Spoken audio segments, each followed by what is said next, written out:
That Saturday afternoon at our family barbecue, I was carrying a stack of paper plates toward the table when I heard it.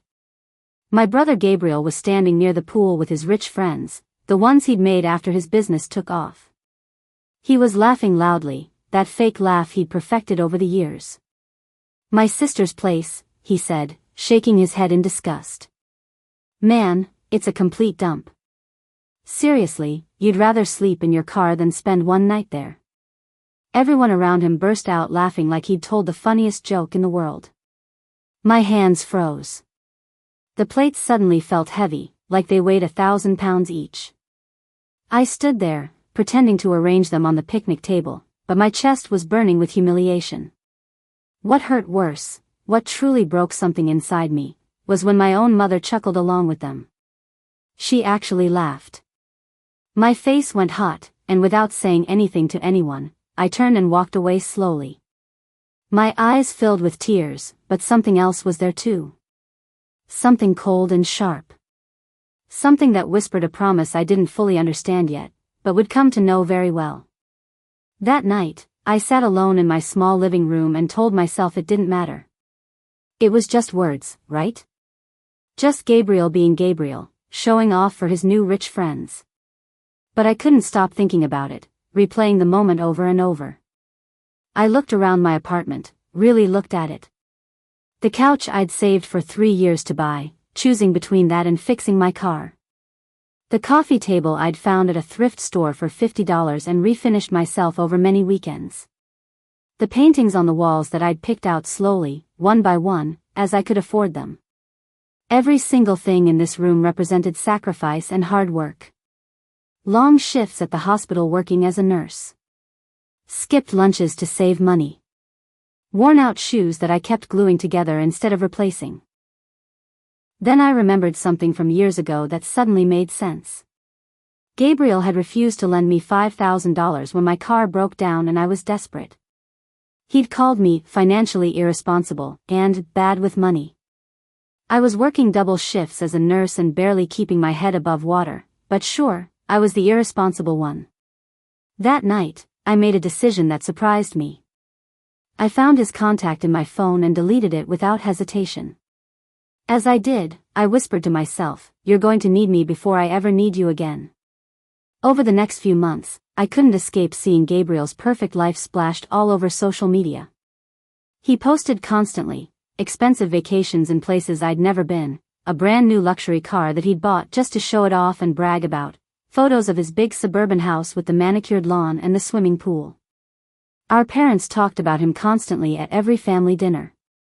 "Gabriel is doing so well," they'd say proudly. "He's so successful. We're so proud of him." Meanwhile, I was working 70-hour weeks at the hospital, coming home exhausted and sore, barely able to afford my rent and groceries. One afternoon, a coworker named Amy pulled me aside in the break room. She looked uncomfortable as she showed me Gabriel's latest Instagram post on her phone. In the photo, he was hosting a massive party at his house with his friends everywhere. In the caption, he'd written something cruel and public that made my blood run cold. He'd written about how different his life was from certain family members who lived in shoeboxes. Then he'd added a joke that felt like a knife, "My sister's little place? You'd rather sleep in your car than spend a night there." I felt sick reading it. The cruelty wasn't just about my home. It was deliberate and calculated. It was public and humiliating. Everyone we knew would see it and judge me. A few weeks after that incident, my mother called me on a Tuesday evening. Her voice was tight with that familiar disappointment I'd heard so many times before. "Honey, you really should learn from Gabriel," she said during our conversation. "He knows how to live. He knows how to be successful. Why can't you be more like him?" I didn't say anything to her. I couldn't. My heart felt like it was breaking inside my chest, but I just listened to her talk about how wonderful he was and how I needed to try harder. After we hung up, I went to my kitchen to make dinner for myself. The sink started leaking again, the same leak I'd fixed twice before with my own tools. I grabbed my toolbox from under the counter and got to work, spending 40 minutes figuring out the problem and tightening all the connections. As I worked with my hands, something shifted deep inside me. The water was still dripping slowly, but I'd made it better with my own effort. That was my life, wasn't it? I fixed things myself. I didn't have much, but what I had, I'd paid for with my own money and hard work. I stood up and muttered to the empty kitchen, maybe I can't afford luxury. Maybe my home isn't fancy or impressive. But at least I pay for what's mine. The months that followed were quiet and lonely. I pulled away from the family group chat. I stopped responding to messages and calls. Gabriel texted me once, his message casual and cruel, "You still in that tiny house?" I didn't reply. I just deleted it and blocked his number from my phone. Then one morning, completely out of the blue, a headline popped up on my phone's news app. I almost dropped my coffee when I read the words. Local business owner faces bankruptcy. Phoenix real estate firm collapses. The article included a photo of Gabriel, looking shocked and confused as he left a courthouse building. My stomach did a strange flip. Part of me felt sad for him because he was still my brother. But another part, that cold, quiet part that had been growing inside me said just watched and waited to see what would happen next. If you're enjoying this story, please, hit that subscribe button now. This story is about to get even more interesting. After that headline, everything happened very fast and all at once. I scrolled through social media and watched his perfect life unravel like a bad sweater coming apart at the seams. His company had failed because of poor investments and broken partnerships with other business people. His luxury car got repossessed by the bank. His wife, who I'd never really liked anyway, filed for divorce and took a lot of his money. His friends seemed to disappear overnight like they'd never existed. Photos of him at parties and events suddenly stopped appearing on his accounts. His Instagram feed went quiet and empty. Then one day, our mother called me, and I could hear the panic and desperation in her voice clearly. "Gabriel, your brother's losing his house," she said. "The bank is foreclosing. He's going to have nothing." He called me crying. 3 weeks later, there was a knock on my apartment door. I opened it to find Gabriel standing there with a suitcase in one hand, a backpack on his shoulder, and a sleeping bag rolled up under his arm. His face was pale and thin. His clothes were wrinkled and dirty.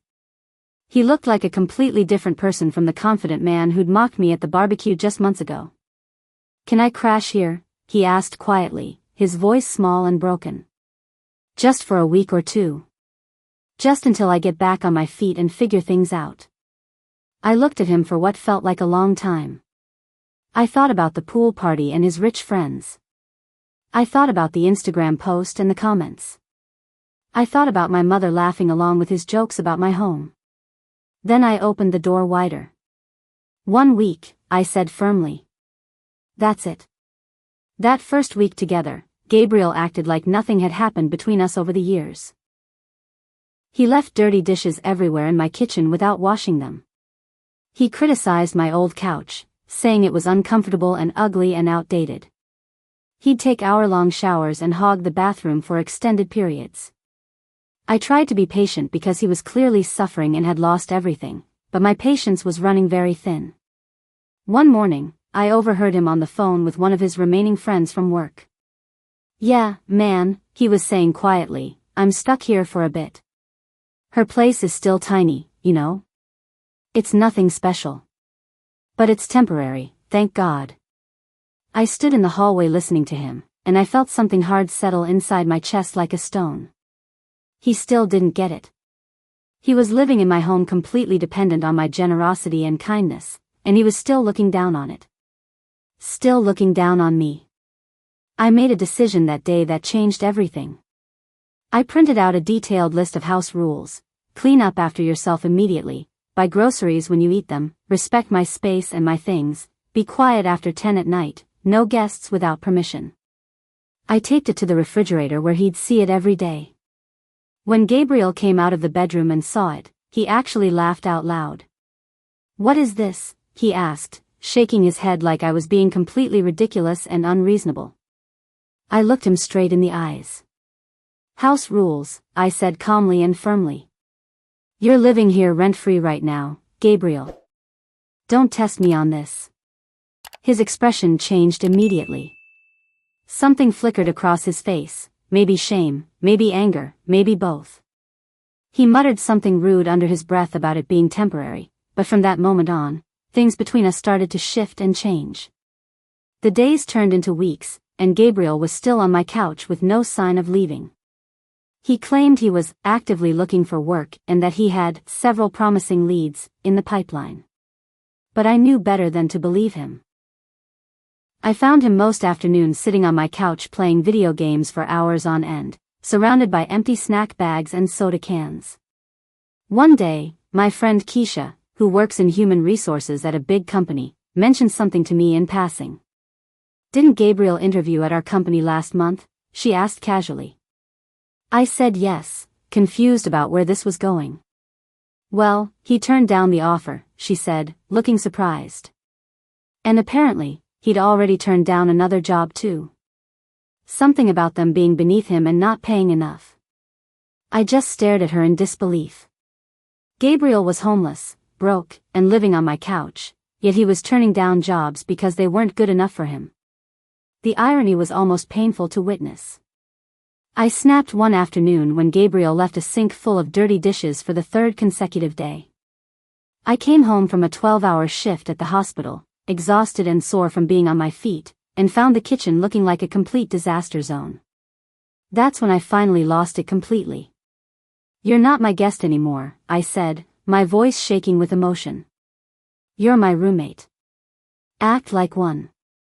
He glared at me with anger in his eyes. "You're really enjoying this, huh? Watching me suffer? Making me follow your little rules like I'm a child?" I surprised myself with what I said next. I smiled slightly at him. "You have no idea," I replied calmly. His face hardened into stone, and he turned away from me completely. But we both knew something had fundamentally changed. This wasn't going to be a one-week favor anymore. This was real and serious. The next day, I printed another piece of paper. It was a formal rent agreement. "Starting next week," I said, handing it to him with determination. "You're going to pay rent. $300 a week." Gabriel actually laughed out loud. He genuinely thought I was joking with him.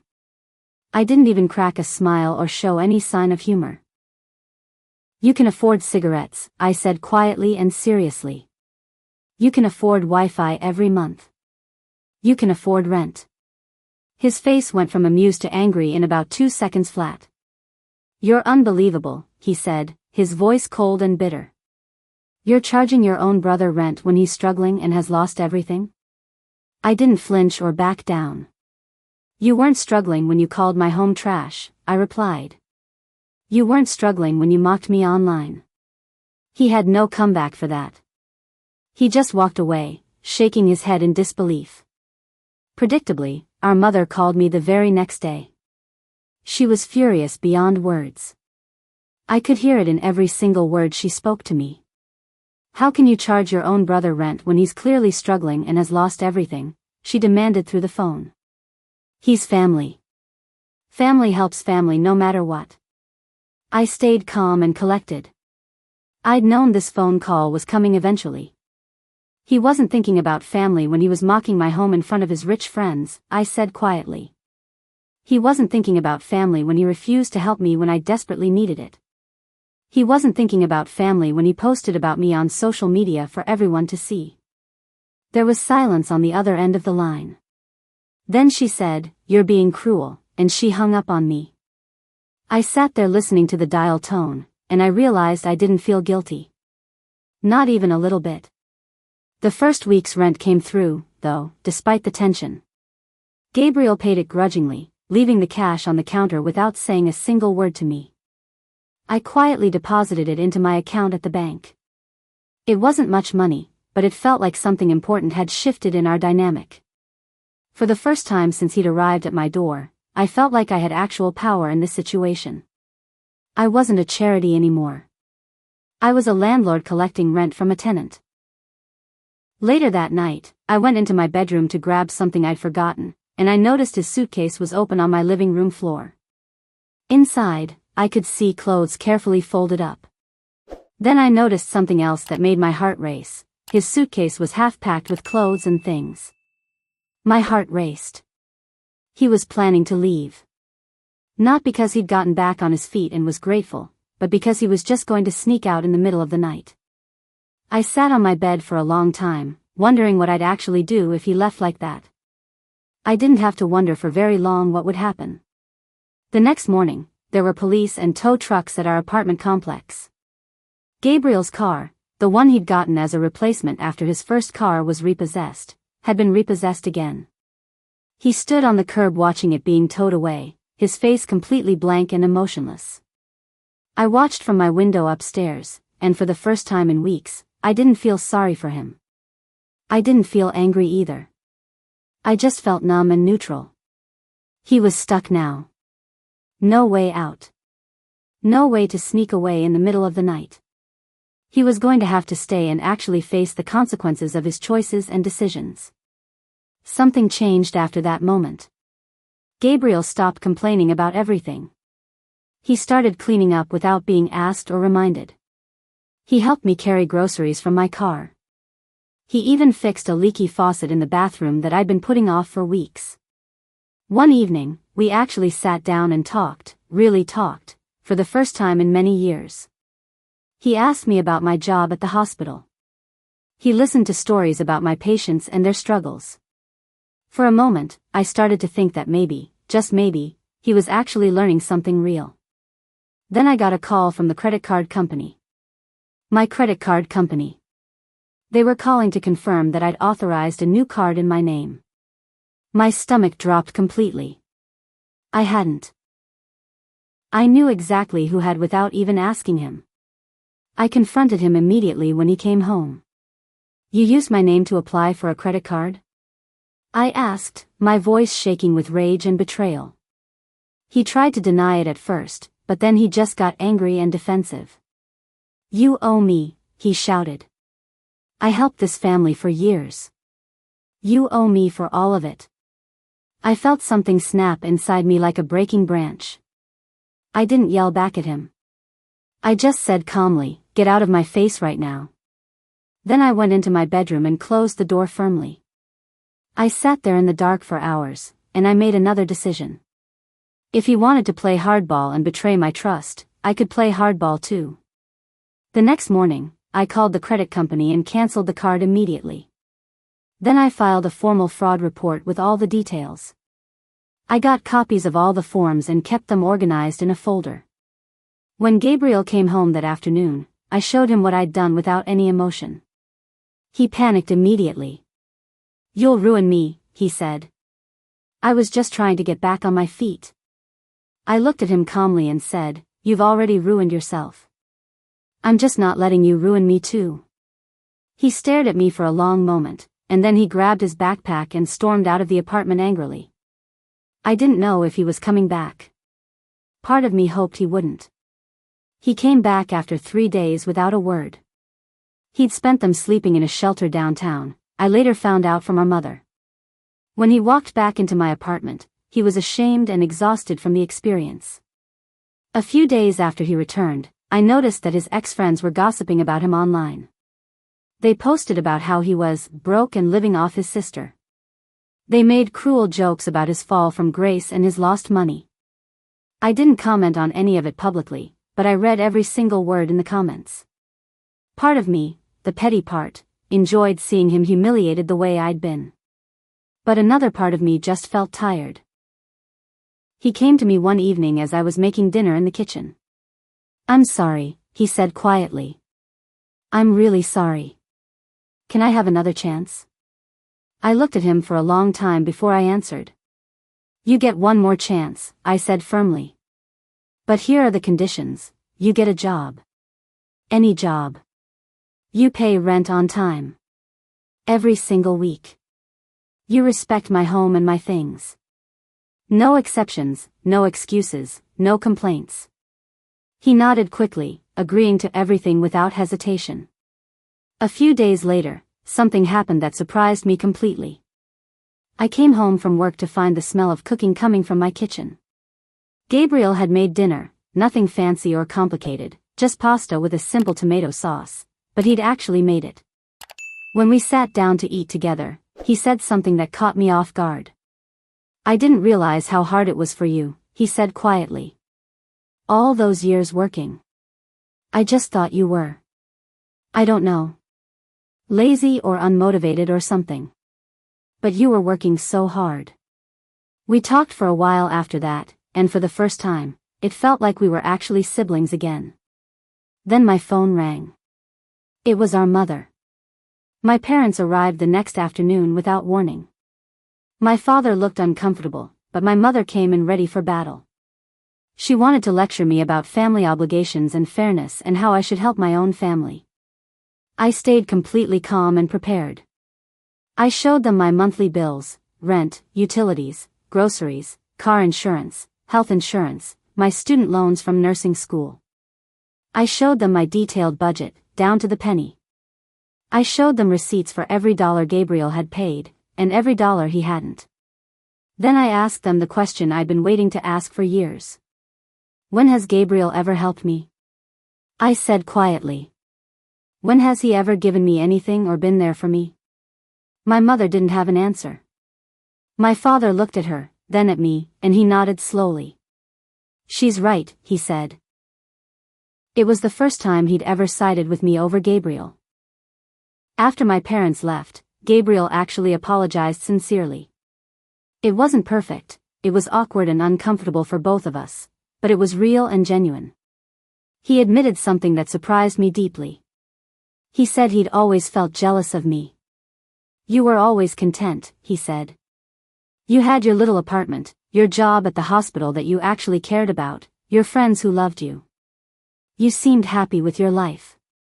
And I kept chasing all this stuff, he gestured around, trying to prove I was better than everyone else. Trying to prove I was better than you. I didn't know what to say. So I just listened as he talked about how empty his life had been, how he'd lost everything that actually mattered trying to keep up appearances and prove his worth through possessions. Things gradually got better after that conversation. Gabriel got a job at a warehouse. It wasn't glamorous or impressive, but he showed up every single day and worked hard. He paid his rent on time without complaining. He stopped criticizing my apartment and my things. One day, I came home and found him sitting on the couch looking thoughtful and peaceful. You know what, he said. Your home isn't trash. It's peaceful. It's real. It's a home. I think I've been looking for this feeling my whole life. I sat down next to him, and we just sat in silence for a while. It wasn't perfect forgiveness. I don't know if I'll ever completely forget what he said and did. But it was something. It was a beginning toward healing. Months later, Gabriel had saved enough money to move out. He'd saved up carefully for a deposit on a small apartment across town. It was a modest place, nothing fancy or impressive, but it was his, and he was genuinely proud of it. He gave me a month's notice and paid his final rent early without being asked. On moving day, I helped him carry his boxes to his car parked outside. As he was leaving, he hugged me, something he hadn't done in years and years. Thank you, he said sincerely. For not giving up on me. And I'm sorry. I'm really sorry for everything. I told him I forgave him, and I meant every word of it. As he was driving away, he rolled down his window. Your home isn't trash, he called out. It never was. I watched him drive away, and I felt lighter than I had in years. A few weeks later, I was sitting in my living room, the same small couch, the same warm light coming through the windows, and I smiled to myself. I looked around at everything I'd built, piece by piece, sacrifice by sacrifice. Every item meant something. Then I opened my banking app out of habit. There was a transfer notification. Gabriel had sent me extra money, more money than he owed for rent. The note said, a little bit toward everything I put you through. Thank you for my second chance. I'm grateful. I sat there holding my phone, and I realized something funny. The same man who once mocked my home in front of his friends was now helping me pay for it. Not because he had to, but because he wanted to.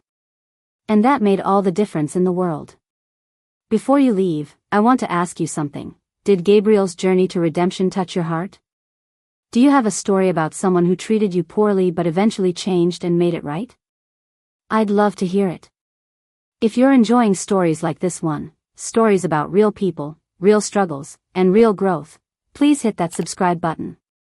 New stories just like this are coming every single week, and I don't want you to miss them. Thank you so much for watching.